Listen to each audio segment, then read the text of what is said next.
So I'm laying under my camper, anyways, I got and the back of a toy hauler.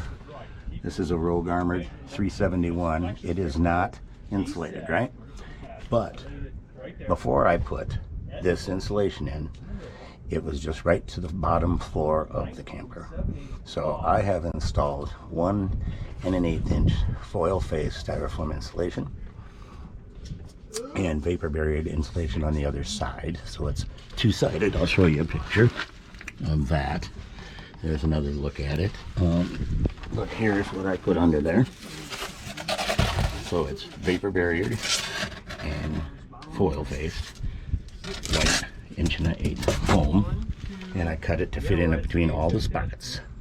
Then I added bracing to able to attach the corrugated material that they use for the floor of RVs, and I will be putting that on, going around the outside of the fuel tank and over the top of all of this all the way to the back, and that will insulate our belly. And then I'm going to take the spare tire out from under here and mount it on the back of the camper. And then when we get to a place, we pull it out of the receivers back there and just set it aside. Because we're full-time in the RV, so we need it to be warmer in there at times. And then, if you can see in there, this is how they build shit. This is how they build them. Pretty lousy job. Wires, cables just laying there.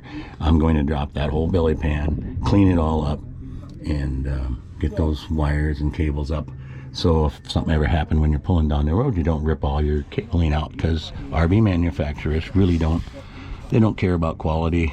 They want to build them fast and get them out. Like, take a look at that right there. There is wire that's supposed to be in that cable, right? That cable protector, the corrugated material, and that's supposed to be so it doesn't lay on the framework. But when they installed it, they just cut it, stick it there. The wires are laying on the frame, and then there's none on this side, and that makes a lot of sense, doesn't it? So I don't like the way they build stuff. They just put it in corrugated like that and then leave it lay on the ground. That makes no sense. I'm going to give you a closer look at that.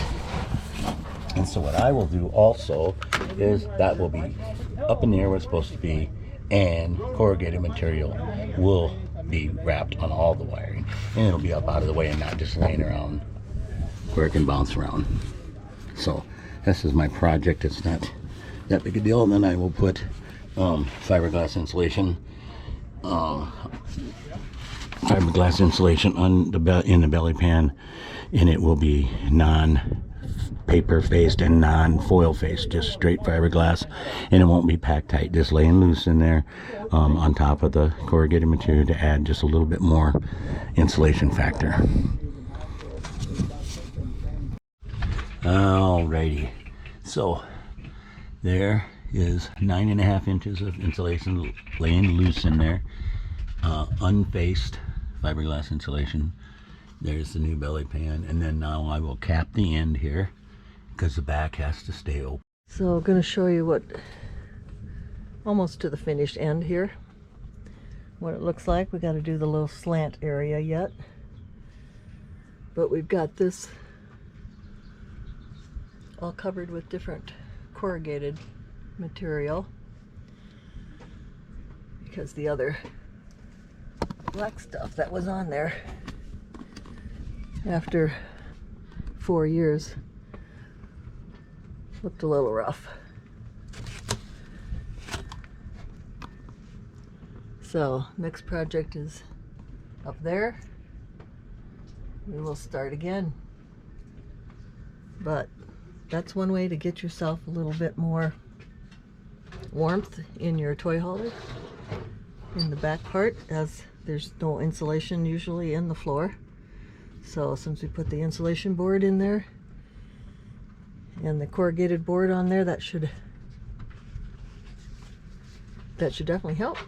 So thought we'd let you know. More later.